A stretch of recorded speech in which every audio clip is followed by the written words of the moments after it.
Είμαι η Ανίτα Ζάχου, γεωπόνος, γευσιγνώστρια ελαιολάδου και ιδρύτρια της Mykonos Olive Oil Tasting. Αγαπώ πάρα πολύ τη μαγειρική και το εξαιρετικό παρθένο ελαιόλαδο και σκοπός μου είναι να σας δείξω εύκολες και γρήγορες συνταγές για να εντάξετε λίγο περισσότερο το εξαιρετικό παρθένο ελαιόλαδο στην καθημερινή σας διατροφή και έτσι να απολαύσετε τη μοναδική του γεύση και τα ωφέλη του για την υγεία μας.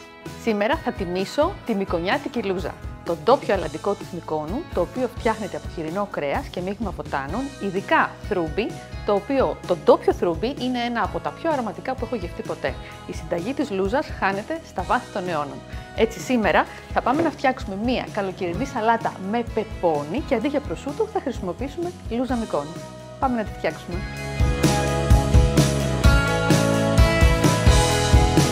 Και αφού έχω βγάλει τα σπόρια του πεπονιού, αντί να το κόψω σε τρίγωνα, θα πάω με το κουτάλι μου και θα το κάνω σαν παγωτό.